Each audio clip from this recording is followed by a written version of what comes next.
श्री राम भाग 1।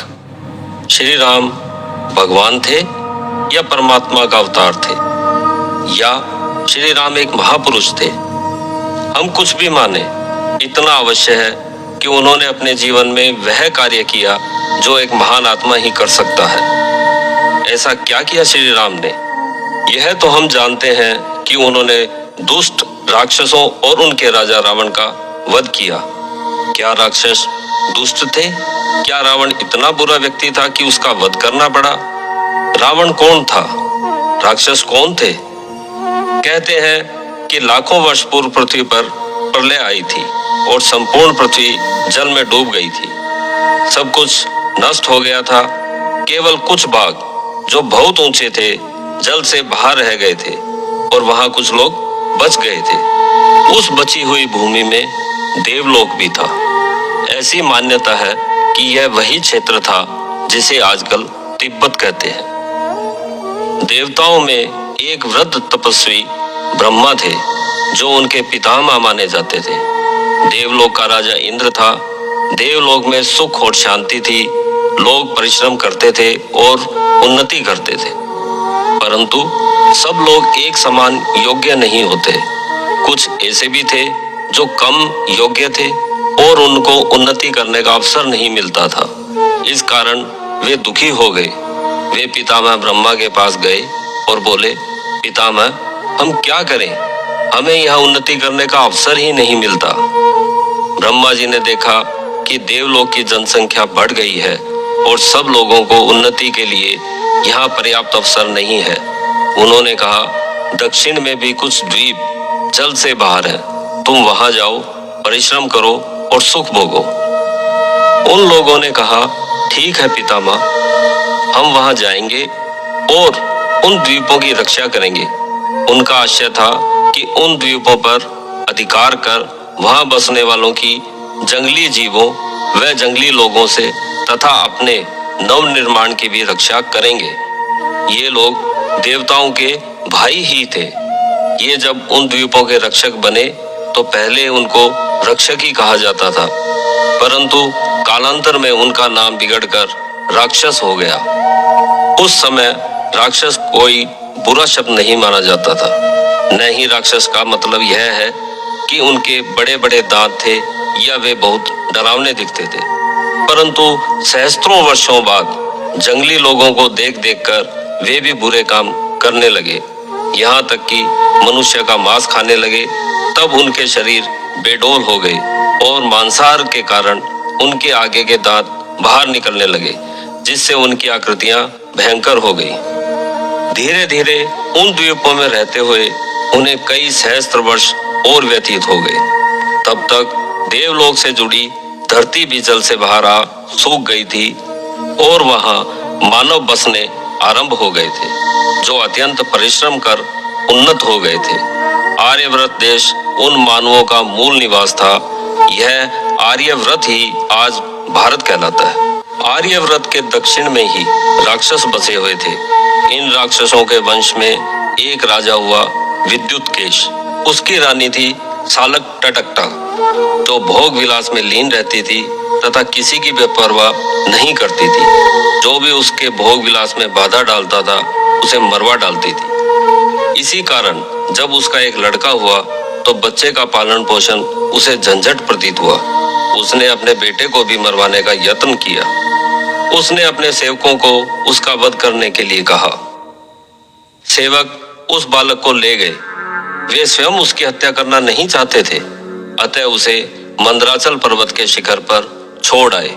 उनका आशय था कि वहां चील कौवे आकर उसे खा जाएंगे, परंतु उस समय कैलाशपति शंकर और देवी पार्वती अपने विमान में बैठे हुए भ्रमण कर रहे थे। वे कुछ ही समय पश्चात उधर से निकले तो उन्होंने एक छोटे से बच्चे को पृथ्वी पर पड़े रोते हुए देखा, तो विमान को नीचे भूमि पर ले आए। उस बालक को पार्वती ने उठा लिया। शिव पहचान गए कि वह विद्युतकेश का बेटा है। वे उसे अपने निवास स्थान कैलाश पर्वत पर ले गए।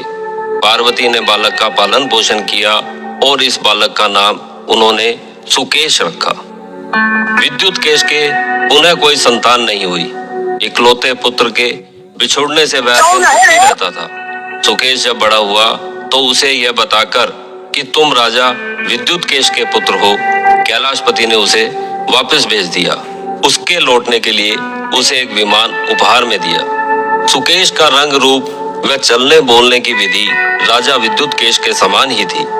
विद्युतकेश उसे देखते ही पहचान गया व उसे युवराज घोषित कर दिया। सुकेश बहुत बलशाली व बुद्धिमान था, परंतु भगवान शंकर एवं पार्वती द्वारा पालित होने के कारण तथा अपने पास विमान रखने के कारण उसमें अभिमान आ गया था। सुकेश के 3 पुत्र हुए, माल्यवान, माली और सुमाली। तीनों ही बड़े बलवान थे। उन्होंने घोर तपस्या की और शस्त्रों का अभ्यास किया। इस प्रकार वे स्वयं को अति श्रेष्ठ व्यक्ति मानने लगे। उनमें भी बहुत अहंकार आ गया। अब उन्होंने दूसरे लोगों को तंग करना आरंभ कर दिया। अपने देश से बाहर निकल दूसरे देशों पर आक्रमण करना आरंभ कर दिया। एक समय आया कि देवता, गंधर्व व मानव इत्यादि सब की सब जातियां इन तीनों भाइयों के अत्याचार से त्राही त्राही कर उठी। कोई इनका विरोध नहीं कर सका। वास्तव में वे सब जानते थे कि इनके पिता सुकेश शंकर के प्रिय हैं और यदि उन्होंने इन भाइयों से युद्ध किया तो शंकर उनके विरुद्ध हो जाएंगे। बहुत से पीड़ित लोग मिलकर विचार करने लगे कि क्या करें। यह निश्चय किया कि कैलाशपति शंकर के पास चला जाए और उनसे कहा जाए कि सुकेश को सन्मार्ग दिखाए। सभी लोग उनके पास गए, परंतु श्री शंकर ने कहा, सुकेश देवी पार्वती का प्रिय है, मैं उसे कुछ नहीं कह सकता, आप स्वयं उनसे बात करें। लोग देवी पार्वती के पास पहुंचे, परंतु पार्वती को जब पता चला कि लोग सुकेश के विरुद्ध शिकायत लेकर आए हैं तो उन्होंने उनसे मिलने से इनकार कर दिया। अब लोग परेशान हो उठे। वे पुनः श्री शंकर के पास पहुंचे और बोले, भगवान पार्वती जी तो हमसे मिलती ही नहीं, अब आप ही बताइए हम क्या करें। कैलाशपति ने अपनी असमर्थता प्रकट की, परंतु उपाय भी सुझा दिया। आप श्री विष्णु के पास जाओ, वे निश्चित ही कुछ उपाय करेंगे। दुखी लोग सागरपति श्री विष्णु के पास पहुंचे। विष्णु देवलोक के राजा इंद्र का छोटा भाई था, जो बहुत बलवान था और युद्ध विद्या में पारंगत था। वह और उसकी धर्मपत्नी देवी लक्ष्मी देवलोक से दूर महासागर में किसी जनशून्य टापू में रहते थे। महासागर में होने वाली किसी भी प्रकार की अनियमितता को रोकने में वे समर्थ थे। उनके पास कई दिव्यास्त्र थे। इनमें सुदर्शन चक्र भी था। सुदर्शन चक्र जिस पर छोड़ा जाता था उसको मारकर स्वयं ही चलाने वाले के पास लौट आता था। जब दुखी लोगों ने अपनी कथा सुनाई तो विष्णु बोले, कैलाशपति ठीक कहते हैं कि वह तुम्हारी रक्षा नहीं कर सकते।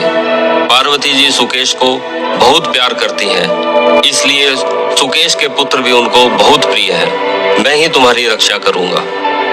इस प्रकार विष्णु ने राक्षसों पर आक्रमण की घोषणा कर दी। जब राक्षसों ने विष्णु की घोषणा सुनी तो वे हंस पड़े। वे मानते थे कि जब तक माल्यवान, माली और सुमाली उनके साथ है, उनको कोई हरा नहीं सकता। उन्होंने विष्णु के आक्रमण की प्रतीक्षा नहीं की। वे स्वयं विष्णु लोक पर आक्रमण करने चल पड़े।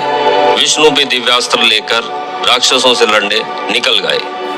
राक्षस संख्या में बहुत अधिक थे, परंतु जब विष्णु ने दिव्यास्त्र चलाने शुरू किए तो गाजर मूली की तरह राक्षसों के शरीर कटने लगे। उनकी इतनी अधिक हत्या हुई कि उनके शवों के ढेर पर्वत के समान ऊंचे ऊंचे लग गए। राक्षस घबराकर दक्षिण की ओर भाग खड़े हुए और अपनी लंका नगरी में घुस गए। श्री विष्णु ने यहीं पर बस नहीं किया। वह जानते थे कि जब तक बुराई को जड़ से समाप्त न किया जाए, बुराई कभी भी पनप सकती है और किसी को शांति से जीने नहीं देती। राक्षस लंका में रहेंगे, वे बाहर निकल पुनः भले लोगों को तंग करेंगे, क्योंकि यह बुरे लोगों का स्वभाव बन जाता है कि भले लोगों को मारकर उनकी संपत्ति हड़प कर जाए और उनका मांस खा जाए, जिससे कोई प्रमाण उनके विरुद्ध न रहे। इस कारण विष्णु ने बुराई के स्रोत लंकापुरी पर आक्रमण कर दिया। लंकापुरी अजेय मानी जाती थी। इस कारण राक्षस समझते थे कि यहाँ वे विष्णु को परास्त कर सकेंगे, परंतु यहाँ विष्णु ने अपना सुदर्शन चक्र निकाल लिया। माल्यवान व माली इस युद्ध में मारे गए। उन्हें मरा देख सभी बचे खुचे राक्षस लंकापुरी को छोड़ पाताल लोक को भाग गए। इस प्रकार लंका जन शून्य हो गई। लंका जब खाली हुई तो देवराज इंद्र ने महर्षि पुलस्त्य के पौत्र वैश्रवण को वहां का लोकपाल नियुक्त कर दिया। महर्षि पुलस्त्य अति ओजमेय तथा अत्यंत ज्ञानवान थे। उनका पुत्र विशर्वा और पौत्र वैश्रवण भी अति बलवान, तेजोमय तथा ज्ञानवान थे। वैश्रवण लंकापुरी में रहने लगा और राज्य चलाने लगा। यही वैश्रवण बाद में कुबेर के नाम से प्रसिद्ध हुआ।